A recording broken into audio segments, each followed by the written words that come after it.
Excellent. Good evening and welcome to the school committee meeting of May 11th, 2022.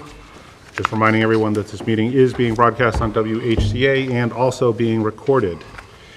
As we do with all meetings, if you could please stand and join in the Pledge of Allegiance.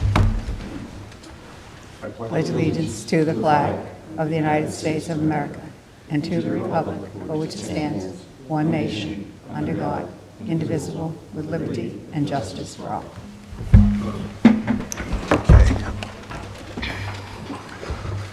All right.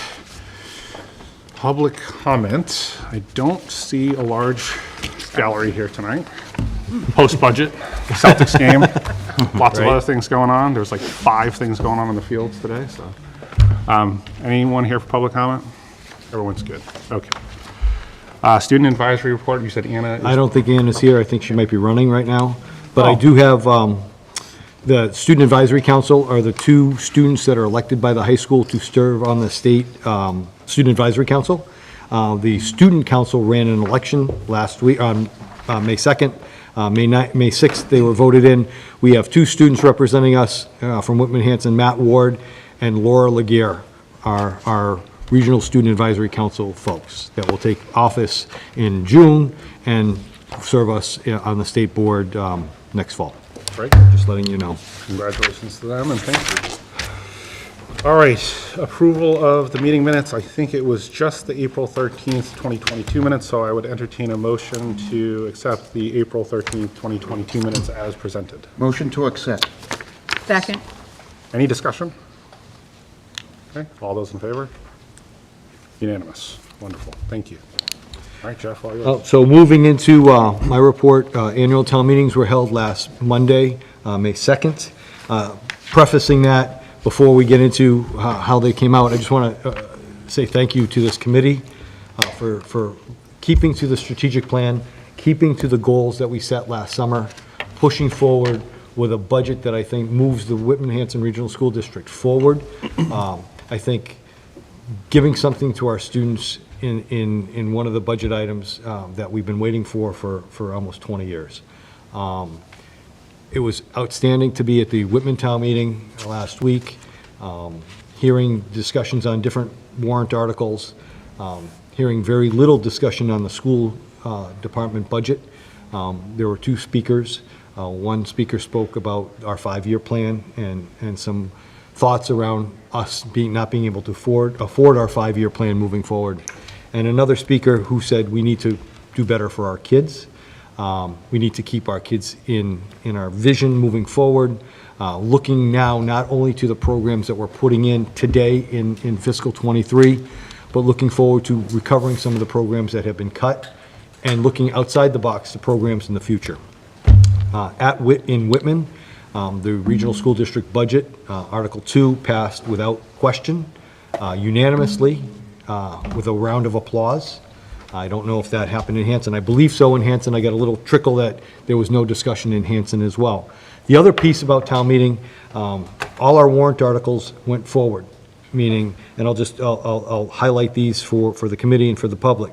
A new kindergarten playground in the Conley courtyard, repairs to the Conley playground to make it ADA compliant. A new playground for the Duval School, and I want to also highlight Whitman DPW will be doing a lot of the excavation work at cost for us. I have a couple of concerns potentially around costs around both playgrounds, and I spoke to Mr. Heineman saying that if Bruce gets low and when he's excavating and finds things that we don't know about because these playgrounds were put in 20 some odd years ago, we're going to have to be coming to the Board of Selectmen to discuss more funding and potentially a special town in Whitman. But the playgrounds are there. The middle school at Whitman Middle got a new HVAC system just for the gym and the ceiling fan to look to identify and remediate some of the mold issues we've had. And then the Conley got the Big A fans in their gymnasium and their cafeteria that have been put on hold since prior to COVID. In Hanson, the middle school has a significant amount of their roadway, they're replaced. The middle school gym floor will be refinished, and the boiler water line, there's a reimbursement for the boiler we had a problem with this year. District-wide, we're looking at 2 new pickup trucks. Ernie talked to the facility subcommittee today. That's going to be challenging because pickup trucks are on hold across the state, and we have to go through the state bid list. The roadway here coming in, you've noticed it's been miserable, so the faculty parking lot and the roadway are going to be repaved. We're doing an evaluation on our rooftop units here to see the efficiency, since most of them are almost 20 years old, and then a drive replacement. So overall, I just can't say thank you enough to the taxpayers of both communities supporting the regional school district in their capital items and in the district budget. And we will be working hard to make sure that we're working efficiently and effectively, but putting our students and our faculty forward in the next fiscal year. But I just wanted to say thank you. Thank you to this committee to staying forward thinking this year and making the budget process, although long and detailed, a win for us and for our students. And I believe our townspeople are starting to see the good things that our school does. Any questions on town meeting at all? And I pretty much Just a quick, I know you kind of filled in on the Whitman side, on the Hanson side, I think everyone was there from the committee, but everything was supportive of the schools. The select board, it is now the select board in Hanson, by the way, the select board had, in an earlier meeting, determined that they had intended to pass over the refinishing of the floor, but there was some good discussion at town meeting where, after that discussion, there was their support as well to move forward with that. So to Jeff's point, it seemed like very good support from both towns, and certainly I know we're all appreciative of that support. So And we have gotten multiple phone calls from parents that are happy with their deposits coming back for kindergarten, and just saying thank you. Thank you for staying the course. But we have had, Michelle got a couple of emails, this is great, thank you so much, thank you. And we've credit card reimbursements were easy, checks were a little bit more detailed. So we sent out some information, but again, thank you to both communities for supporting our regional school district. The next request is interesting. I got something from Lisa Green, town administrator from Hanson, who got a request from Representative Cutler on April 25th, which said, hi, Miss Ruth Masters was a Hanson school teacher in 1977 when she was murdered in Miles Standish State Park while riding her bike. A small stone memorial has been at McQuon Elementary for many years. The school has since closed down. The rock is still there, almost completely hidden from view, flanked by overgrown bushes. Out of respect, I believe it should be moved to a location more fitting, perhaps Indian Head Elementary. Thank you. Lisa said, what do you think? I said, I have no issues with moving it to Indian Head, but I wanted to run it by the board because we don't usually move memorials, and that building's no longer ours. I wasn't here when it was put in. I want to keep to the memory of Miss Masters, but before we put anything on school grounds, from school grounds or move it, I just wanted the board's thought and approval on that. Yeah, I'd like to add a little to the story, which most of you probably didn't know. Ruth and I were team teachers at McQuon, and we taught 4th grade together. I was out on maternity leave when this happened. Ruth and her daughter would stop by about every Friday afternoon to see us, and she had told us to call me on the Wednesday or Thursday of that week that she wouldn't be stopping by on Friday because they were doing a family outing and going to Miles Standish, riding her bike. And then I received the phone call that weekend, Monday morning, because it was Memorial Day, that they had found her. And it was really tough on the kids because they had a long-term sub for me at the time, and now she was gone. So the kids all thought I died too, because I wasn't there. So the principal had asked would I come in and show the kids and see the kids, and Ruth was a very kind, quiet person. The memorial was set up a little after all the ceremonies and everything were done. We thought it was appropriate. So I'm really happy to know that the memorial will be kept somewhere safe and with schools, and the elementary school would be appropriate because she taught 4th grade. So, but I just wanted to Thank you. add a little personal that Appreciate that. I did know Ruth very well. Thank you, Beth. Yeah, so I mean, I don't think there's any, is there any, I'm going to venture to say there's no one against absolutely trying to do this right and move that. One thing just, and thank you for sharing that, I hadn't thought about this until you shared that. I think with some of the memorials, sometimes the story gets lost, right? Yeah. Right, because it's a stone, and so, I don't know, I went to, that was what year? 77. 77. 77, Yeah, right? Memorial So, Day. I went to McQuon, like, did you even know the stone was there? No. I didn't either, right? It's as you go in the parking lot, it's to the right. Yeah, and so, but my point is, like, maybe there's a way to think about how within the school, I don't want to go too crazy here, but there's a way to kind of explain what the stone represents and who it represents and the story behind it, so that, as kids are seeing the stone, maybe there's something that, hey, I walk by that stone every day, so, What's I the don't know, it's just more of a thought, just listening, that, like, the story makes it so much more relevant, and then you really remember the person for who they are, opposed to just, I don't know what happened here, so absolutely all in favor, but maybe there's a way to think about kind of explaining some of the things that we have at our schools and why they're relevant to our community, so. It was, you bring that up, and totally off topic, but last year when we had to postpone graduation from Friday to Saturday because of the thunderstorms, people on social media were all over Dr. Jones because of that, and the lightning, and why not? And somebody came up and said, do you know where the kids graduate and what the field's named after? And, and all of a sudden it was this, whoo, oh yeah, they're doing the right thing because somebody actually lost their life on that field due to weather, due to a lightning strike. So it's something we can think about and try to put together in a nice way as a remembrance. The history of our community, because as we all get older, the generations after us kind of lose that context of. I think it seems like where the stone is now is not specific to the location for any reason. It's that she was a fourth grade teacher in Yeah. that building. So where the fourth grade is now in Hanson belongs like that. appropriate. Right. And maybe the fourth graders are specific to do something. Because one of the recommendations was at Hanson Town Hall, and I was like, I think there's no connection to Should Hanson. follow the fourth grade should where be she that. That's a taught. great idea. Fourth grade is the student council at Indian Head too, so you could probably talk to, I don't know, being presumptuous, but thinking about getting the kids involved in doing Yeah. something. And then there's that tree that got taken down, and there's like a big, Yeah. empty space right there, like kind of around. Like, Yeah. there's definitely a more open place to put it. Well, thank you for whoever brought that to our attention. Thank you, so. thank you, Rep. Cutler. Yes. Lisa. Just a brief personnel update. So we're in the process of looking for special education director, facilities director, and technology director. We're in the final stage. We have 2 facilities folks coming tomorrow. One as far as Alabama, flying in. He's in town now. He's staying overnight. The candidates that the team interviewed were outstanding. We had a great pool. We branched off from our normal school spring to Indeed and opened it up a little bit for both tech and for facilities. Tech, we have 2 folks coming in next week. And special ed, we have 3 candidates. We are going to have them come on campus, and kind of, all of the candidates are going to be doing similar, small walkthroughs. So special education are going to see some of our programs, facilities are going to see all our facilities, and technology are going to see the hub of technology here.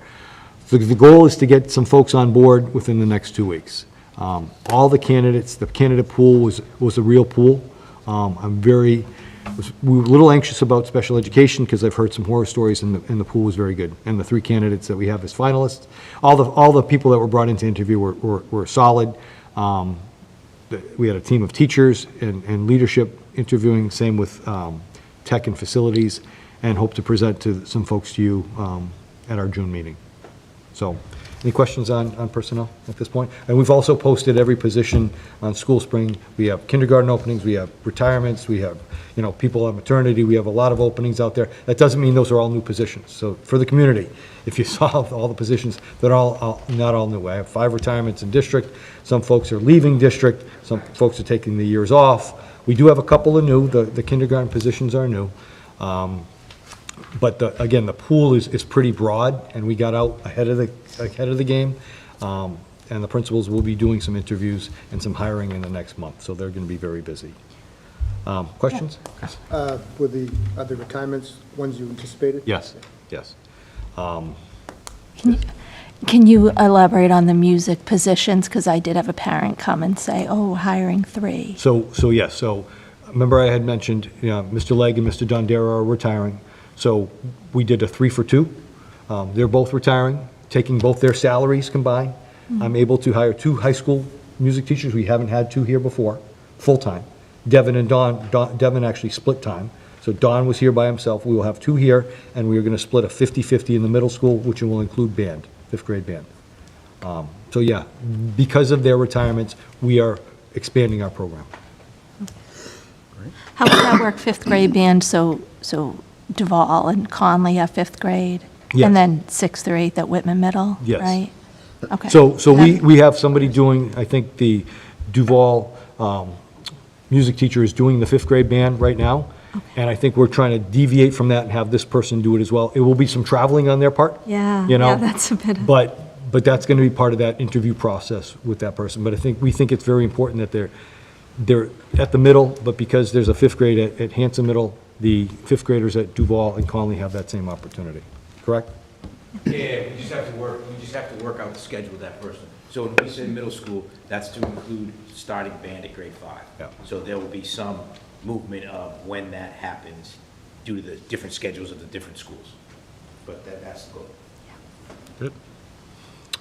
Anything else? George, you can hang up there for summer programs, Sure. please. So summer program update for the first time, we now, it's on the district website.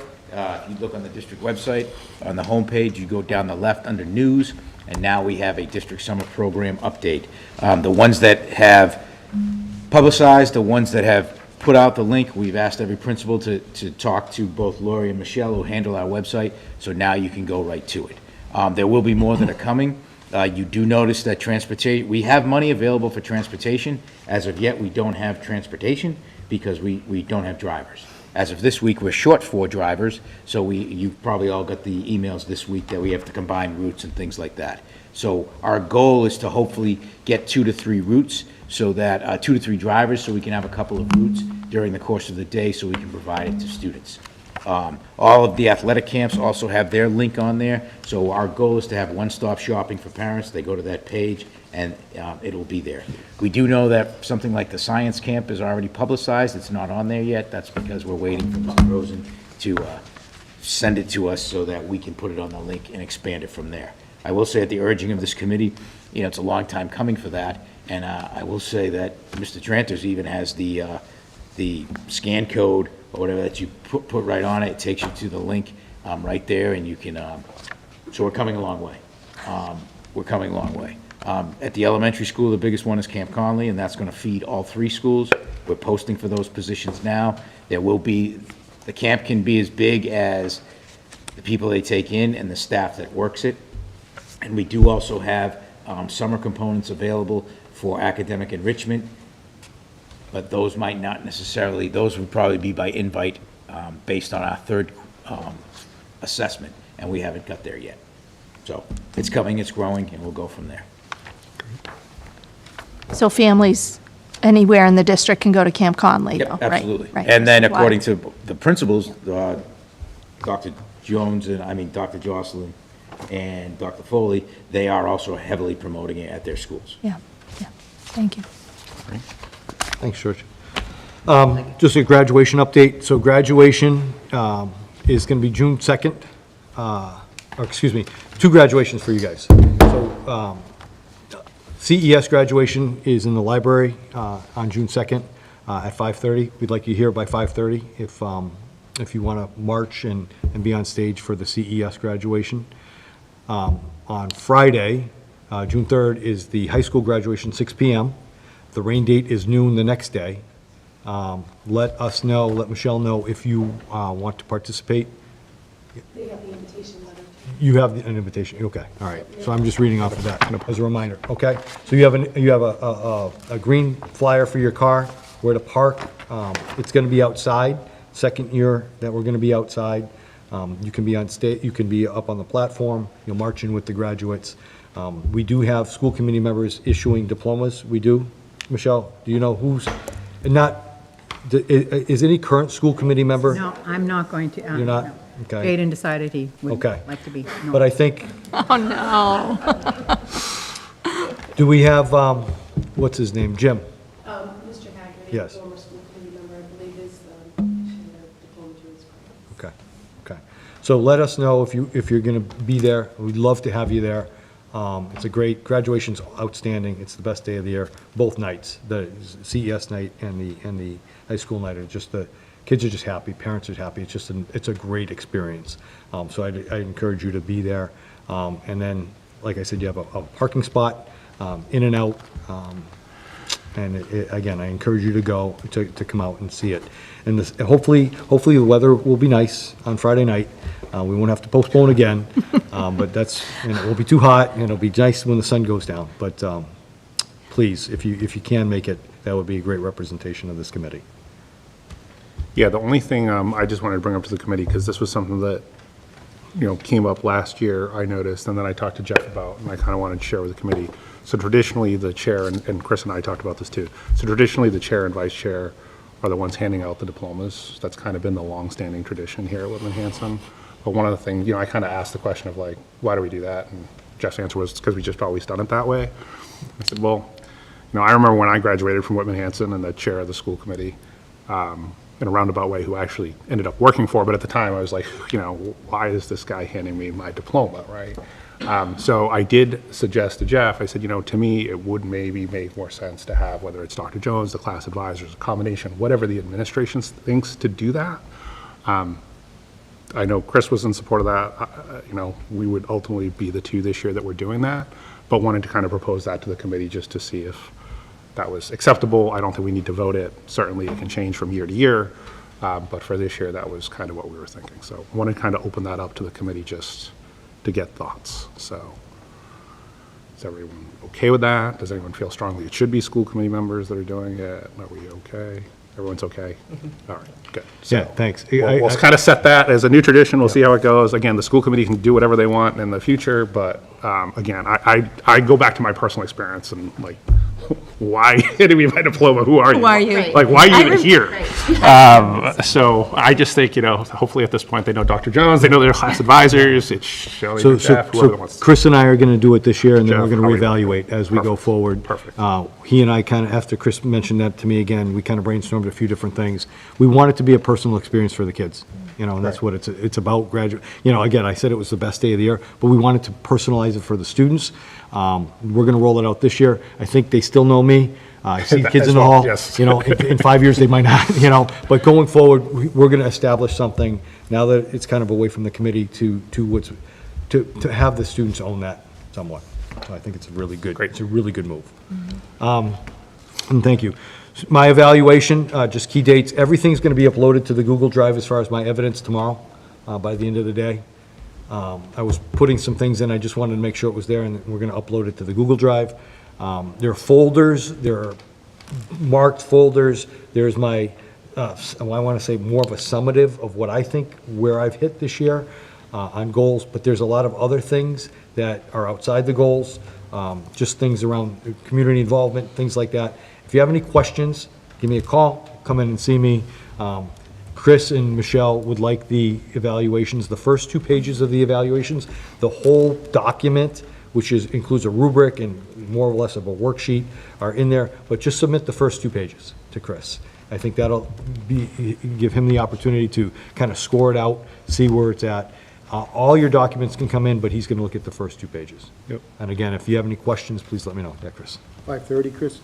Yeah, what date did we say? June 1st. By June 1st? Yes. Because we're meeting again on the, We're going to reorg on the 23rd, Michelle? yeah, but when is do we have a June meeting? June 8th. June 8th, perfect, yes. gives So you if a we get full him in week. by the 1st, that gives us a week. Yes, it gives you a week. Between Michelle and I, we'll organize it. And then again, what I would do, or actually it might be whoever the chair would do, or somebody needs to do, or I'll do it this year, whatever. Would just be to pull in the scores. Thank you. And then we share those, and then everyone has an opportunity, if they want to share anything publicly, they can share it publicly. But you don't have to, but that kind of seemed to work better than,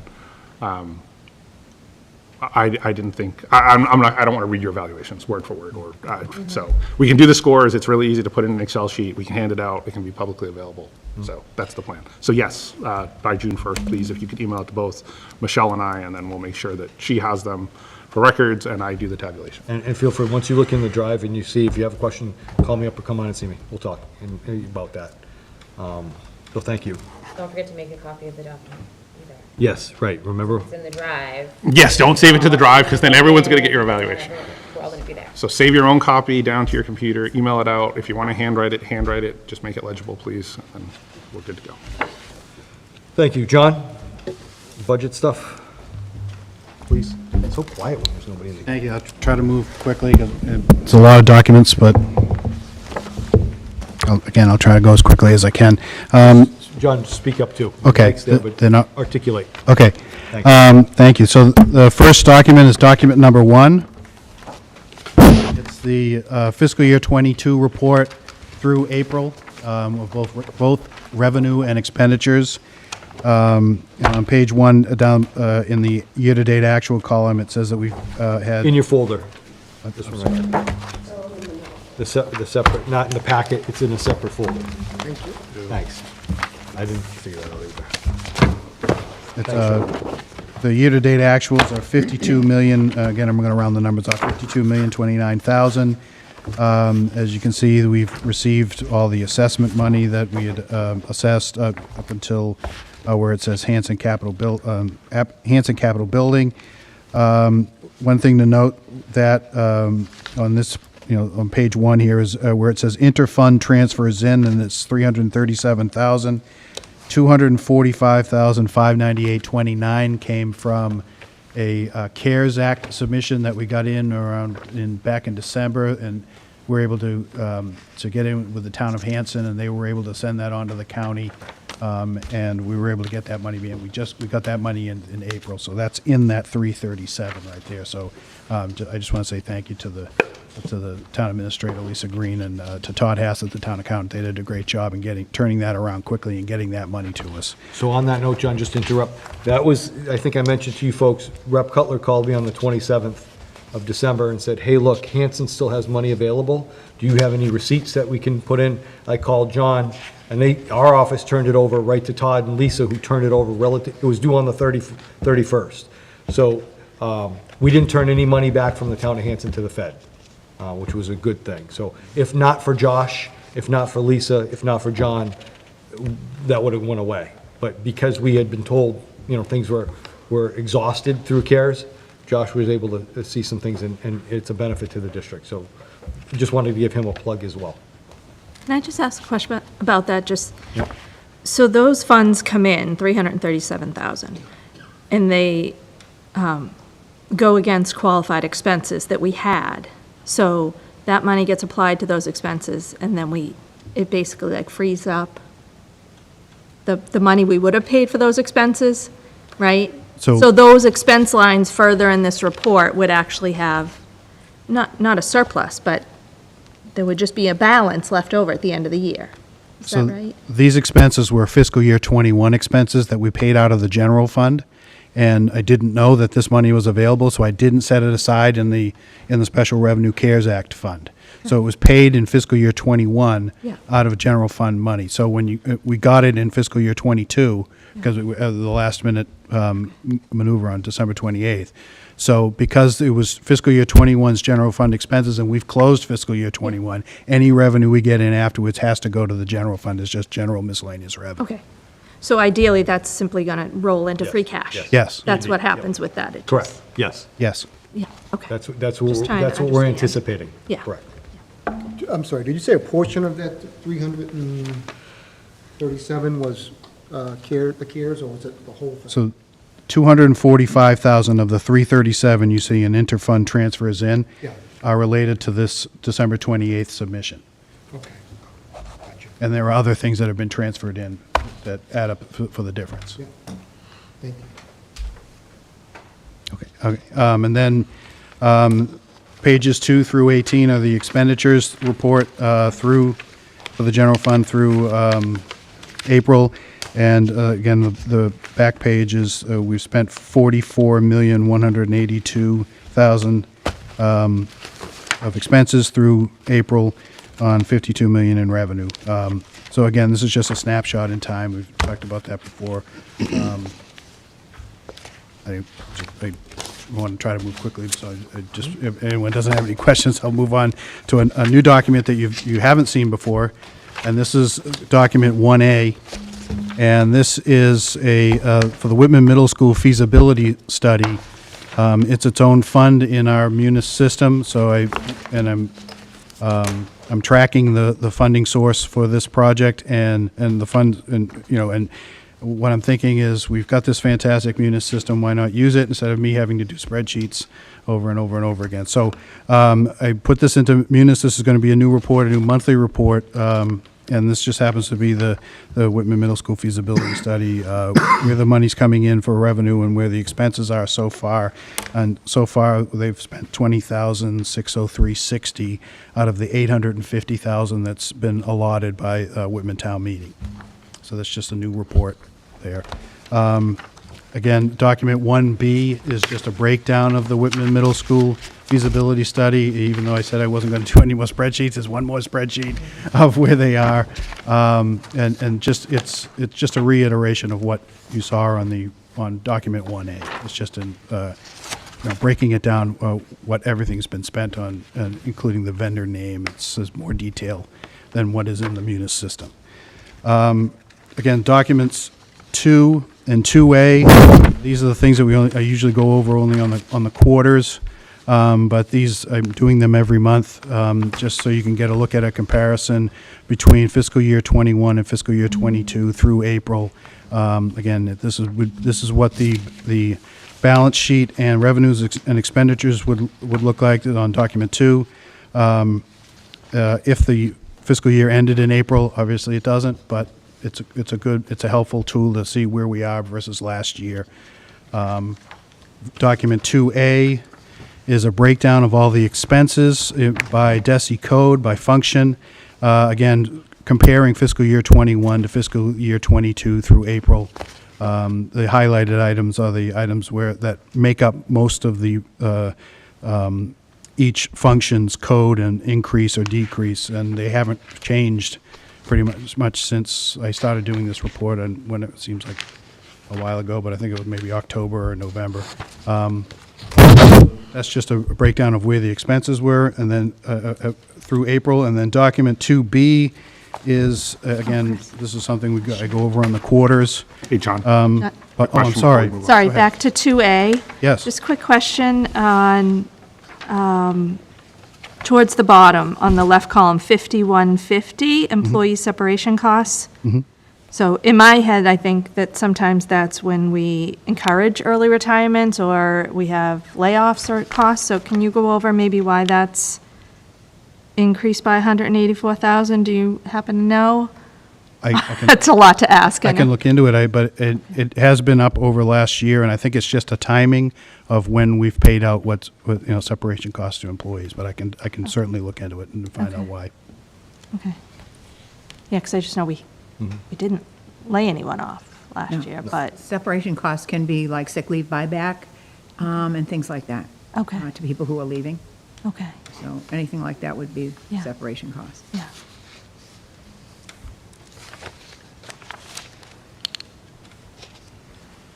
All set? Okay. Yeah. Then document 2B, again, we go over it on the quarters, but this is what it looks like. This is every fund and the beginning balance, the revenues, transfers in and out, and expenditures in every fund, not other than the general fund. So everything that we were just talking about earlier is related to the general fund, and these are every other fund that the district has. I remember I went over the quarterly reports last month and forgot to talk about circuit breaker. It's a big deal, and I didn't talk about it. So just very quickly, I want to point out that circuit breaker is fund number 4400. It's about a little bit more than halfway down on the page 1. And right now, we started the year with 1.3 million. Again, I'm rounding the numbers off. Revenues through April are 1.29 million, and expenditures so far are 984,000 for an ending balance through April of 1.6 million. Again, I'm rounding the numbers off. So I forgot to talk about that last time. I want to make sure that I do this time. Document 3, document 3A, document 4. John, just back up. So, Sure. Go back to document 2B, Yes. 4508 malicious fund. I forgot I was going to actually email you that. So sorry? that was malicious fund 4508. Miscellaneous? Oh, miscellaneous fund, yes. What would that be? That's a very good question. The auditors in their management letter said that we should close that fund because that fund should not exist. So I we have should- not, Okay. It is a legacy fund from when things have been put in it over the course of the last few years, since 2013. I'm going to close that out and at the end of the year, and that we won't have that fund anymore. That was one of the you hit right on exactly what one of the auditors said is that, you know, they looked into that fund and said, what is that fund? And it should be closed because it doesn't serve a proper purpose. Thank you. I'm going to do that. I haven't done it yet I hadn't done it through April. I'm halfway through it right now, so you'll probably see it by the when you see the May's report. Thank you. 'Cause I'll have it done by the end of the month. Okay, so documents 3, 3A, 4, 4A. I've been talking about this every month, that line item transfers that would be needed, and I think the last time I was here, at the last meeting, I was talking about how we're going to split up the idea of the end of the year transfers being SPED costs, SPED budget money being transferred to other SPED costs, special education, and regular day costs going to other regular day expenses and salaries. So to try to keep special education with special education if possible, and regular day costs and transfers with regular day. So documents 3 and 3A would be if the year ended today and we needed to do transfers at this meeting in order to close the books. This is what the transfers that we would need. Again, document 3 is what the transfer would be that you would be voting on. Document 3A is my extrapolation out to the end of the year as of 5/5 of what we'll spend in special education costs. And then similarly in documents 4 and 4A, those are the regular day expenses. Document 4 is what the transfers in and out would be if the year ended today and we had to do transfers. It goes on for a while, as you can see, it's 6 pages and then 9 pages. And then 4A is my extrapolation out of every cost through the end of the year with regular day expenses. There is a negative amount. There is no negative amount right now on the special education costs. There is a negative amount in the transfers on document 4 on the last page. And that's something that I'm going to be working on, but I don't think it's going to be a problem. We'll be able to transfer by working on money that's encumbered by departments. We should be able to find the deficit that it looks like we have right now. So I think we're okay with that. If we're not, you'll know at the next meeting as soon as I know, but I don't think it's a problem. Document 5, and just moving on to the state aid update for fiscal year 23. We passed the budget, or you passed the budget, I'm sorry. And then the House Ways and Means came out with a budget proposal, so that's document 5 is the column that shows their proposal. And then document 5A is my analysis of the proposal. And you can see the governor's budget amount on document 5A, and then the House budget amount. And then under, where we are versus last year on the top part of document 5A, the bottom of document 5A is where we are versus the approved budget that was voted at town meeting in both Whitman and Hanson back on May 2nd.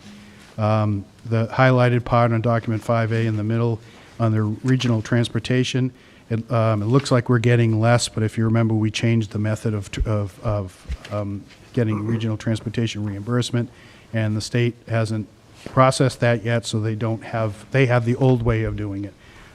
So if you were to use our new number with the transport change, right now I put it on the bottom right of document 5A, we would be getting $152,718 more in state aid than what was approved in the budget back on May 2nd. And document 5 just is a reiteration of that from the DLS, the Division of Local Services. So just to clarify, so on that 5A sheet where it shows the regional transportation and the House budget amount, so you saying the 861 just doesn't reflect our change in methodology? Yes. Okay, good. Because when I saw this, I was like, wait, did the House change the reimbursement rate or something? No, they haven't. Okay, good. Made me feel much better, because that's what I thought you were going to say, and I was concerned. And when, from a budgeting timeline, remind me, I'm not as close to this, I know some folks follow this religiously, but do we have, when is that typically, is there a statutory requirement in terms of the date that it has to be voted and finalized? The budget, the Yeah. state budget? Yeah. They're technically supposed to have it done by June 30th, but it's Okay. gone past that in the past. Okay. Right now, the Senate is debating their version of the budget. The House, and once the Senate passes their budget, the House and the Senate will get together in a conference committee, and they'll work out the differences. And then once that happens, then they'll submit the final budget to the governor. The governor has the 10 days to veto anything that he doesn't like. And then they have, I don't know how many days, I think it's 10 days to override that veto. So it could be a long time. Okay, It's thank you. usually June, July. It's been later than that. It's been not often is it earlier than that. Okay, thank you. I Sorry. did see today, I think whether it's a Senate proposed budget, increase that minimum per pupil that we're eligible for from the 30 to 60. Oh, that'd be good. Really? Wow. Whether that That's coming from the Senate. stands, Senate. That is in the House budget's number, in Chapter 70 on Document 5 of 25 million. They did increase it from 30 to 60. Yeah, Oh, so the House, But it's- that would be the House up and and the the Senate. Senate is Oh, okay. talking about matching it. I'm sorry. yeah, So then the governor just needs to get on board and we'll be all set. which is an extra 100,000 to us, basically. You know, Yeah. Goes from 100 to 200,000. We'll take it, we'll take every little bit. that's we can right, get. that'll work. Great. Any other questions on that one? Nope.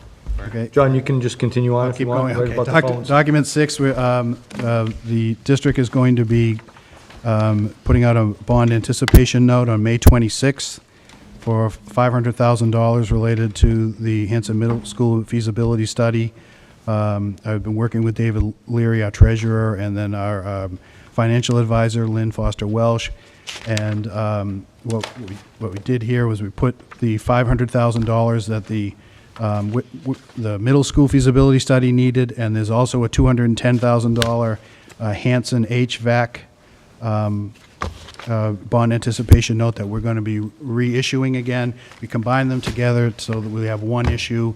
We'll have, less costs, and sometimes when you have a larger bond issue amount, it attracts more people, not always, but sometimes more bidders. So we're just trying to combine two things so we don't have two separate issues with two separate costs that are related to it. So that's, And just to clarify that point, John, so, and that makes perfect sense to me, but from a financial impact, the net objective is to bring down the borrowing cost. So we wouldn't, so for example, if by combining that, where that was to change the borrowing cost to Hanson up significantly, then we'd probably just leave it as is and do just the middle school, or does that make sense? it will be cheaper to combine the two. Perfect, so that's an absolute. So there's no way that like Hanson's portion goes up by doing this. It absolutely, great, thank you. The financial advisor gets paid per issue, Correct, so if we have one issue, it's. gonna be excellent, two. thank you. I have a question on that. Yep. Just going back to page 1 of document 1, it relates to this. The Hanson Capitol Building, what is that? 140,000 line for? It's not the high school, because there's Hanson High School, Whitman High School, and then Hanson Capitol Building. So that's the HVAC for the Hanson Middle School. And Okay, so is that the same thing being rolled into this? that's the same project being rolled, yes. But on page 1, where it says $140,000 for the budget and $5,000 year-to-date, when we get, Hanson's paying off some of the bond anticipation note early. It's going to be $210,000. I think when the budget was made, I think they thought it was going to be $115,000, so that's why the budget is there. But when you pay off bond anticipation notes earlier, it's not a general fund revenue. We're paying off a debt, and that's a capital project revenue. So it won't go here. That number won't change, and we'll be $134,000 at the end of the year under budget in that line item. Because when we get the $210,000 from Hanson in June to pay off and pay down the bond anticipation note, it'll go into the capital projects fund and not the general fund. Okay. That makes sense? Yeah, I'm just not sure how to form my question. It looks to me like that's the total amount owed. If that's in our budget, right? The total 56,797,000. Does Hanson not owe that full amount, 140,000? It just, When last year's budgeting was going on, that 115,000 bond anticipation note was counted as a general fund revenue, but it isn't one. It's similar to the transfer from circuit breaker down below, further down on page 1. But there's a budget of $600,000 there, but that's transfers to circuit breaker, not general fund revenue. okay. And it's being rolled in together with Whitman Middle School feasibility? Yes. Is that okay with MSBA and so forth? Because one is separate from the other. I understand we're a district and we can probably borrow in lump sum, right? Yes, it you- is. You can roll them We together? can do this, yes. Okay. And I imagine the payments are allocated? It'll be allocated out as, Split out. the percentage of 500,000 divided by 710 will be, and the 210 divided by 700,000. Yeah. That's where the things will be divided out by me. Okay, thanks. Then, that was page 6, so I'm sorry, real quickly, so the sale is going to be on May 26th with the bond starting on June 10th, and this is just the form from our financial advisor. And then finally, document 7 is the fiscal year '23 budget, the way it was voted, and this is it. This is what we're going to be working off for fiscal year '23. That's it. Good. Try to move it quickly. Yep, if you want to move right into the phones, please. The phone system material is in your packet, not in your sheet. We have a bunch of stuff here. All right. Oh, yeah. It's in This one. the new this handout, one, sorry. No hand, this was a separate handout. This one. Yes, all of the above. Yes. All of the above. So there should be a breakdown of Yep. articles that were voted, as well as what the winning bidder has came up with, base bid and alternate. Kind of looks like this. It does look like this.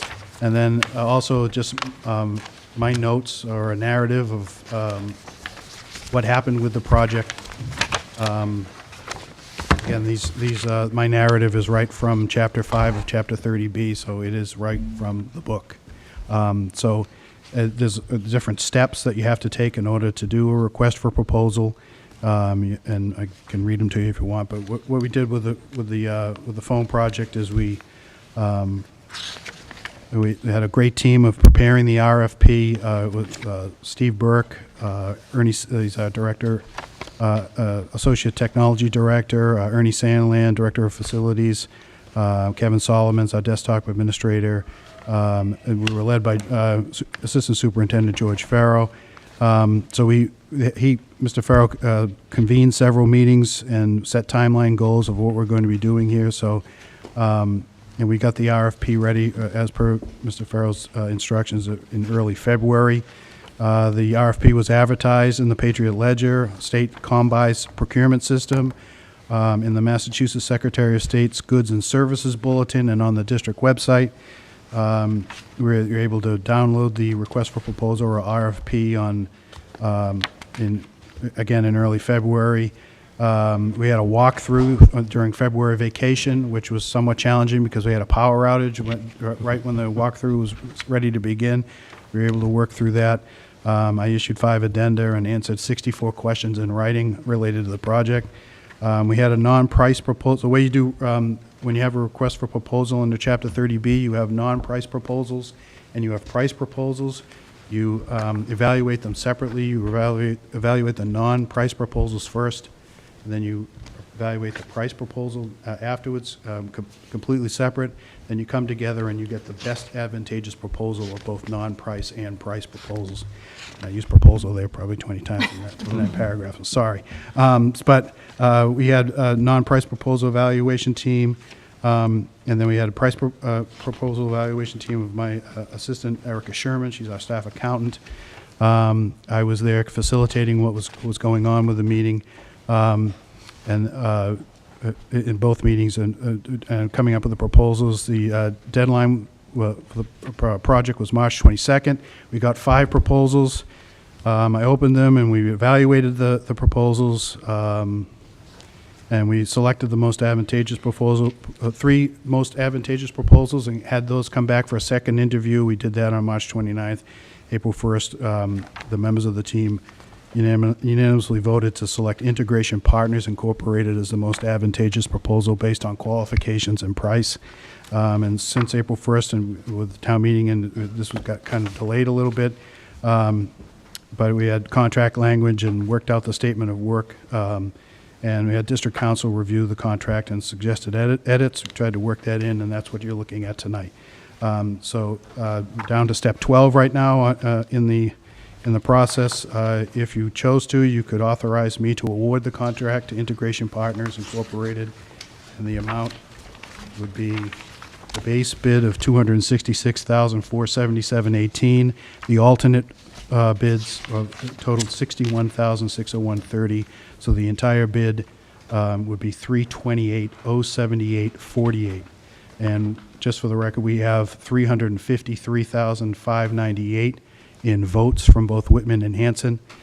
So the difference is a contingency of about $25,000, rounding the numbers off. If you were to vote that to authorize me to award the contract tonight, we would execute it tomorrow morning. Motion to authorize the business manager to award this contract, in the amount of $328,078.40. Second that. And that's the amount you want, not the contingency amount? That's the Great, correct amount. fantastic. Any discussion, questions? So did we talk about this at facility subcommittee throughout? Yes? The whole phone project throughout, Right. for 2 years.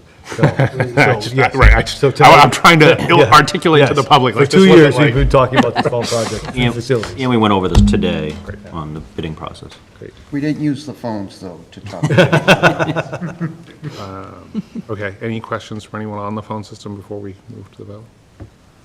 Everyone's generally okay. This is an on-prem system, right? So this would be like a server-based on-premises system? Yes. Okay, got it.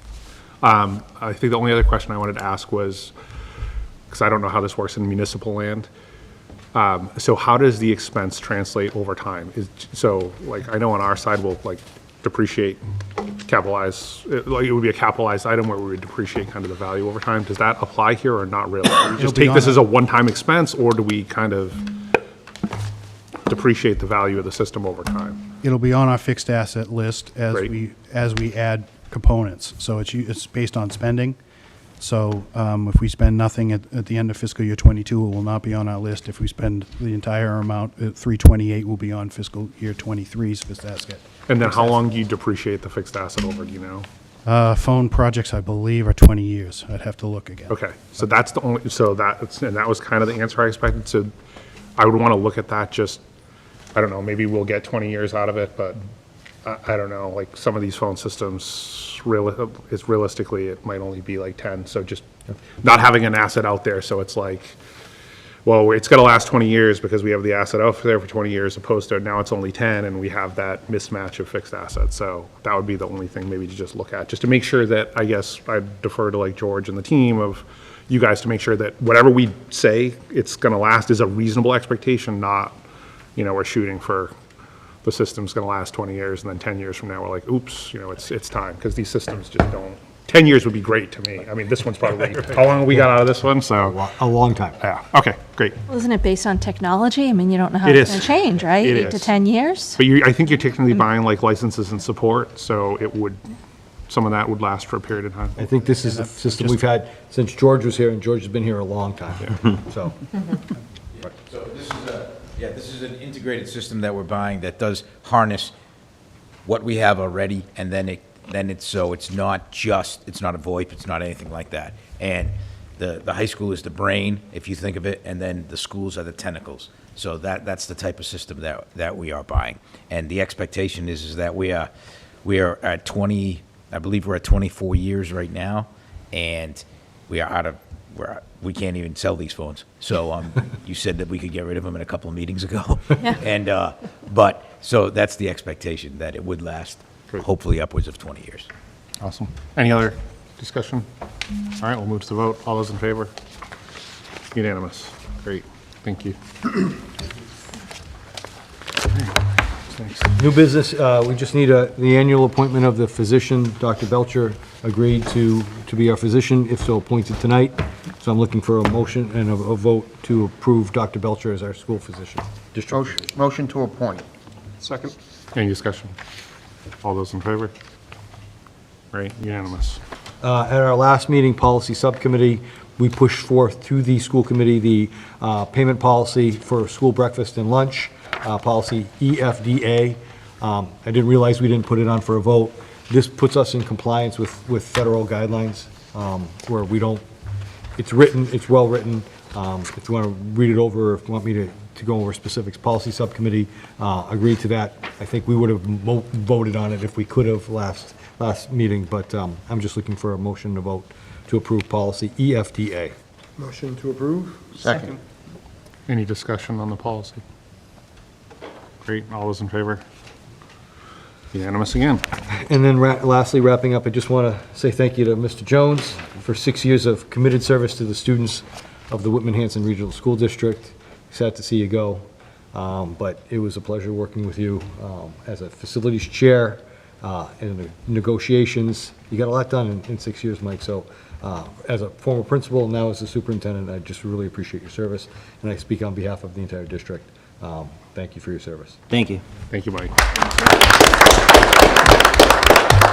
I still think you're too young to retire, but He said he's going to be involved in everything else Hanson now. So thanks, Mike. We also have elections coming up on the 21st in both communities, and we will have a reorganization meeting for this committee on Monday, the 23rd, 6:30, if that's okay with members of the committee right now. So 6:30 on the 23rd will be our annual reorg meeting, the day after, or 2 days after the elections in both communities. and that's typically the only item on the agenda. Yes. Okay. Great. Subcommittees? There you go. Subcommittees, yeah, anything further on middle school building? Do you guys, Beth or Chris, do you want to speak on the building project, where we're at? Sure. So the other day, George, myself, and Lincoln were on Zoom with MSBA, and we interviewed the three, AI3, LaValle, and Studio G. They made presentations. Right after that, we voted. It came down to a tie between AI3 and Studio G, so we had to revote, taking out LaValle, and AI3 was decided to be the winner. So AI3 will be the new designers for the Whitman Middle School, and so we got the contract at building meeting yesterday, but they had just Colliers had just received the contract information from AI3. So the committee had decided, the building committee had decided it wasn't enough time to vote to accept the contract. So we're meeting next week to vote on it, because our timeline wants to be the 18th to be it finalized and signed, so that we can move forward. So hopefully, next Tuesday, the contract will be accepted with their bid, and we'll go from there. They came in on budget. One alternative was a little over by 12,000, but Collier said that was well within The budget. well within, because the Collier's budget is under, so what it was going to be, so, which is a great thing, money saved. And correct me if I'm wrong, but AI3 was the designer for this building. Yes, they were, and yes, and one of the same gentleman did the presentation, so it was excellently done. Looks like it's going to be really interesting. They had a lot of ideas about integrating the wetlands for science and things, so So members of the Got plenty community of come. those. I think that's, I mean, we've talked a little bit about the members of the community. This is going to start the process. As we start to design, that's where we're going to be actively engaging people in our communities to say, Yeah. what are you looking for? What do you want? This is the project as it rolls out. We're getting into the nuts and bolts now. A lot of that was the behind the scenes, OPM, architect. Now it's going to be Yeah. how we're going to put this together educationally and through the Yeah, the facility. feasibility is first, and that determines basically, do we renovate or do we build new? So, and, you know, they'll cost that out, and I think hopefully that'll be a quick decision on what that needs to be. I think, you know, the district knows, let's hope they get it, you know, the MSBA. So, that's where we are. Great. Facilities. Facilities, anything? I think you pretty much touched on everything today, except for there was the one issue of the Whitman Middle School mold. It didn't end up on the town meeting floor. I don't know if you want to. So we as a committee put forth all these articles to the town of Whitman, including the mold remediation costs from November 2021. When I received the warrant, that was excluded from the warrant. I did speak to the capital committee. Ernie and I did present everything. Two members of the capital committee questioned why this was on the capital committee meeting. But then both those members, if you watch the video, said this should be on the warrant as a expense for the town of Whitman for that remediation. My recommendation or suggestion to the facility subcommittee through the school committee is that I will go to the Board of Selectmen and ask with the thought process of this being excluded. Nothing in either community as far as an emergency expense or something similar to this has ever not made it to the town warrant, and then bring that explanation back to the committee so that it's transparent between both. If any members, I will ask Lincoln to put me on the agenda regarding this, and then see where we're at. I know Lincoln and I had gone back and forth a little bit about this being a maintenance expense versus a emergency expense. We have documentation from the past that this was a emergency expense, and I would just like to hear from the selectmen where we're at. I'm fully in favor of this being an expense from the town for the Whitman Middle School. Discussion in facilities was, well, would people in Whitman be paying for the refinished floor in Hanson, or a boiler in Hanson, or something like that? So I think we're in semantics as far as language. One of the things we're going to have to do, since we have the budget passed, is the regional agreement, because there's language in that regional agreement that is being interpreted in a couple of different ways. So again, through this committee, I would ask that, I'm going to, ask Mr. Heineman to put me on the agenda with selectmen just to get an answer, and then bring that back to our committee and see where we're at, because it has not been paid for. Yeah, Mike? Just to agree with what Jeff said, but then also, it wasn't a maintenance issue. Like, our maintenance people don't go around and remediate mold on a regular basis. Once it was spotted where it was crawling in, the same spot it had crawled in, several years before, it was found, we found a contractor, we let people know what was going on. We did it over Thanksgiving break, and it was done off of lifts and staging. It's not something our maintenance people do, and once it was found, it was taken care of, and I'm just surprised they would think that anything differently. Yeah. Yeah, Chris? Just a reminder of the amount of that. 54,000 something and change. Yeah, I mean, I think the only thing I would encourage, because, and I know there was a little bit of discussion about this a while back. I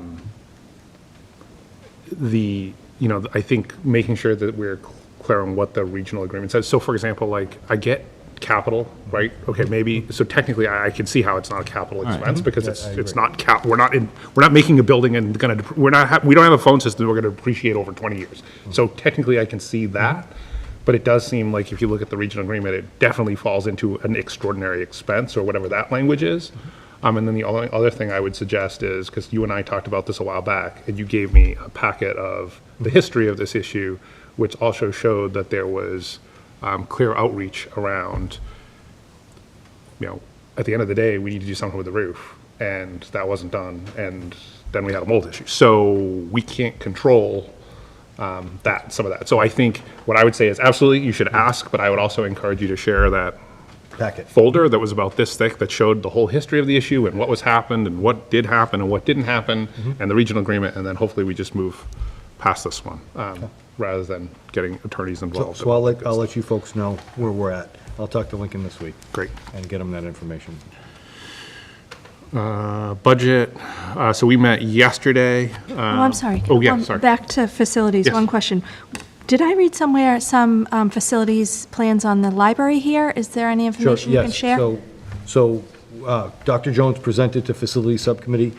He would, or through us, we've talked about this, making the library, and he's going to present in June to you folks, making the library a different working space for students, more modernized right now, and I don't want to take away from his presentation because it was very eloquent. Well, we don't utilize this library the way we could, that it was probably utilized back in 2005. The books are becoming more obsolete. Kids aren't reading encyclopedias that we still have right around the room. And after touring some pretty newer libraries, making this a real flexible learning space that we can have multiple classrooms in here and have this be the hub of the district again. So he presented to facilities tonight. He will present on June 8th to this school committee. Okay. Could that be a model, maybe, for the schools? Potentially, yeah. I mean, he's Well, it got almost some really sounds good like ideas. there's other models that are out there. Yeah, Right. he's got some really good ideas, and I think this would be there's just so much dead space with those books right now. The librarian right now is retiring, and her task this year was to weed books that have never been used or are outdated.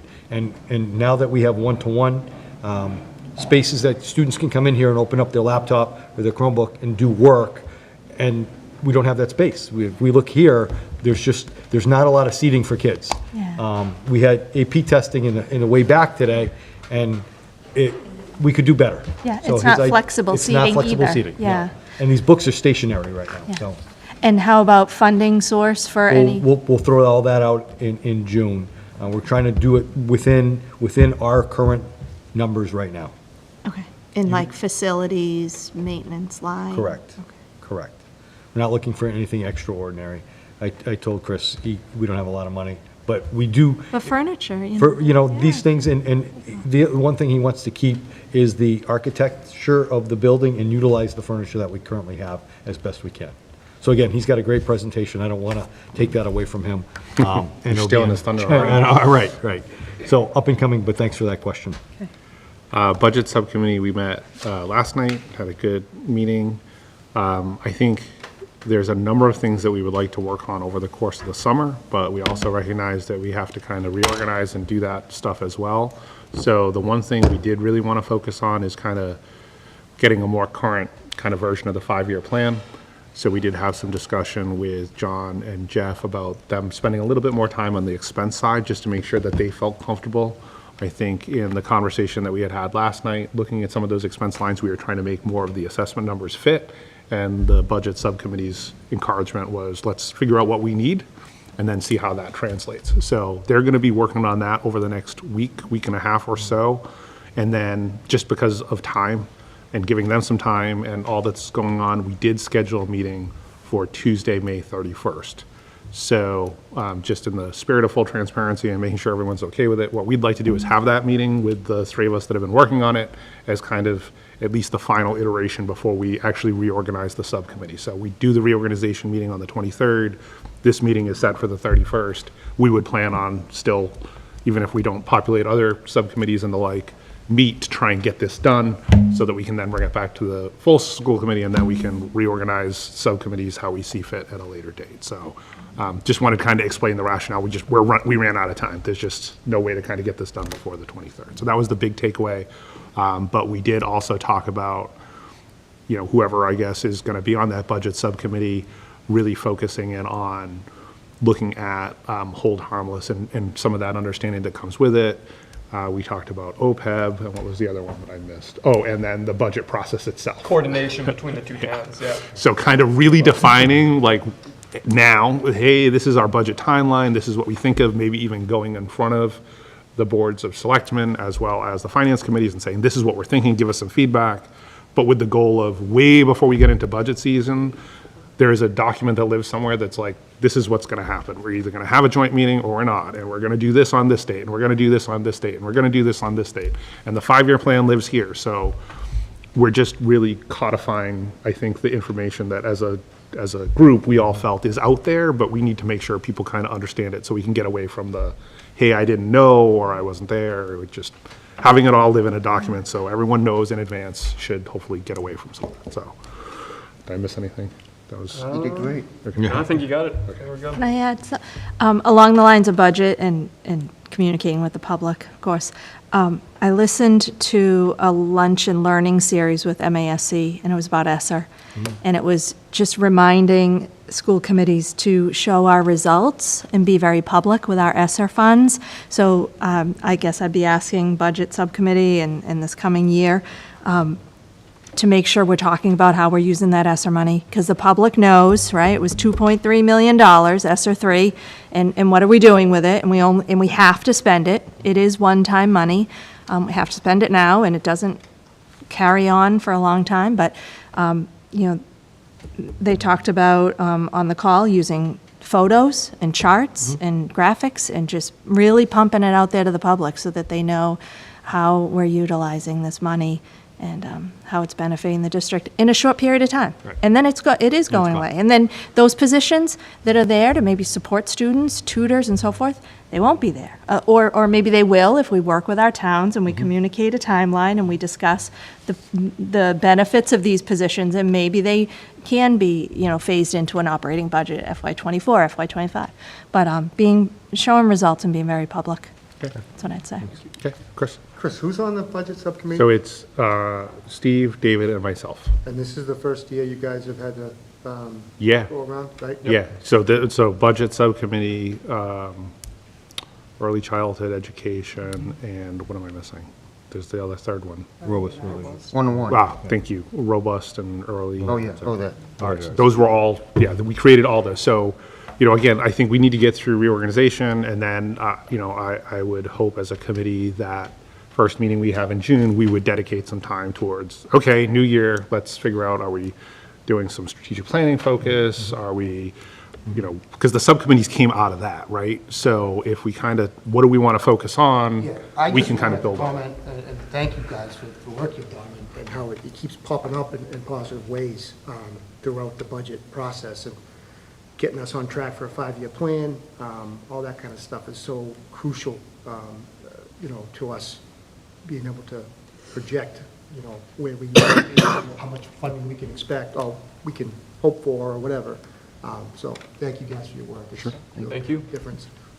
Yes. To feed off of what Dawn said, too, I think it's important for us to know also what's going on, because we had some new positions this year that were supposed to be helping with the data and, helping the kids and where they are after, and I thought at one point we were going to hear from them on what's going on and how it's working. If we can fit that in at some point, even if next year, and I might not be here, depends on the 21st, but to start hearing from those folks of how it's worked, how well it's worked, what do they find, what do they think they need to improve after doing it for this year? And I would really, I think that would be important for us to know, not just the town. Yeah. I think it's important for us to know how it's working, Right. too. Good. Pilgrim Area Collaborative, Yes, anything? so we met last Thursday evening via Zoom. We lost one of our persons that had been there a long time. She lost re-election, I believe, at the end of April. It was the town of Kingston, so we're hoping for a new appointment coming in so that we can keep our board full. We were actually down 2 vacancies. I just can't think of what the other community was. But we're not quite at the end of the year. We're really more or less just getting ready for 2023 in many ways. We voted the Pilgrim Area Collaborative, all the schools, their calendars, and also the Board of Directors calendar for FY 2023. We had our first budget meeting, which I've been a part of the subcommittee of that budget committee for quite a few years, and that followed our regular meeting. We'll have a second as we're going through the budget. We kind of heard the needs and what the collaborative really feels they need going forward for the next year. And our enrollment in the services have stayed up, which is good. Our enrollment between the schools we have, and then we go into summer programs. We also expanded a temporary adult day services because we had someone aged out, but we need really to continue that person along in the path that they've been, at least through the end of this school year. So I thought that was quite nice and something to mention. And again, the services have just, they've been phenomenal. That other schools are taking part in making sure that their students have what they need and so forth. And I think you all know we're getting Lauren on this, on the Pilgrim Area Collaborative within the schools for special education. Great. So that was it. Any questions for Steve? No? Good.